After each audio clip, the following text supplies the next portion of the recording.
right, so managing expectations. This is an essential part of your coaching process. This here is going to save you a lot of headache if you can get on top of it early. So when we're coaching our clients, we must communicate what we're thinking in our mind when it comes to the structure of the sessions, when it comes to our intentions to support our client, and also what it would look like for them to take this journey with you. Because if things change along the way, like let's say you have a certain idea of how you think you can support your client, and then it changes, and that's not communicated, then sometimes your clients can feel like they're left in the dark, and you don't want that. You want your clients to feel like you're the one with the spotlight. They can see where they're going. You're keeping up with them, right? You're holding their hand where you need to hold their hand and support them. We don't fix people, we support, right? You know, a lot of people use the word help. I help someone. Helping assumes somebody's broken and they need to be fixed.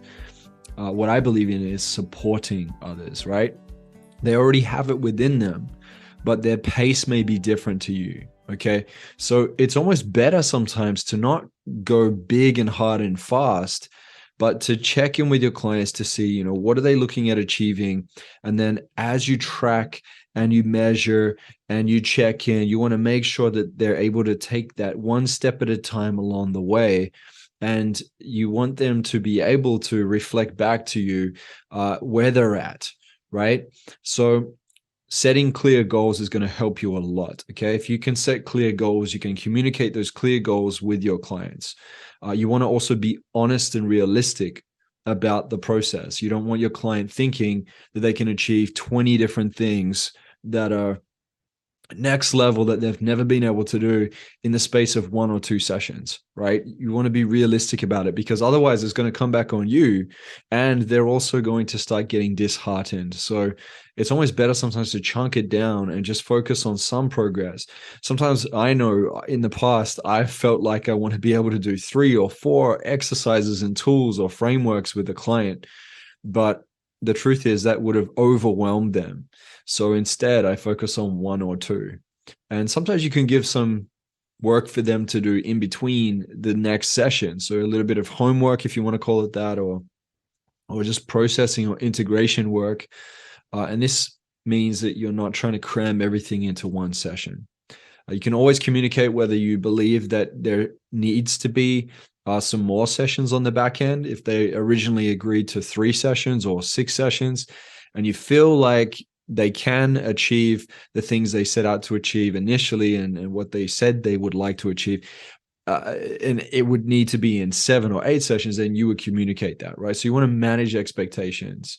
You also want to be flexible to the fact that things can change sometimes, and be honest about that. Say, hey, look, I initially started walking this path with you thinking it was going to be this way, but what I've noticed is that we're probably going to need to bring a couple other tools into play to make sure that you're able to achieve your goals. Okay. Communicating these things instead of keeping quiet, trying to act like you got it all together.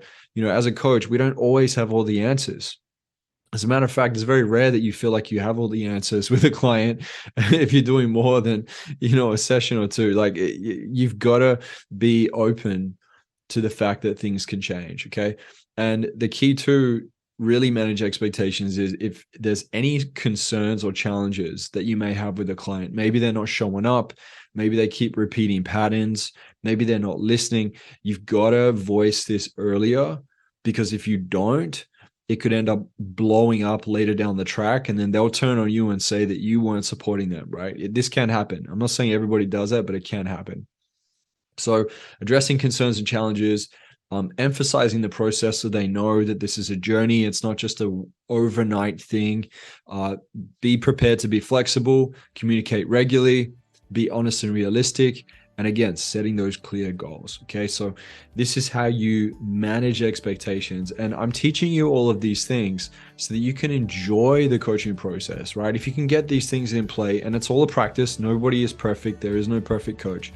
But if you can start looking at the things that I'm teaching you here in Confident Coach, and you start putting these things into practice, then it's going to allow for you to make that something more natural that you do. And then that way you can just focus on the awesome transformations and the fun and exciting things you get to do with your clients. And you've already got everything else on lock, right? So yeah, just make sure you're aware of what the expectations are, that your client is aware of this, and communicating it clearly.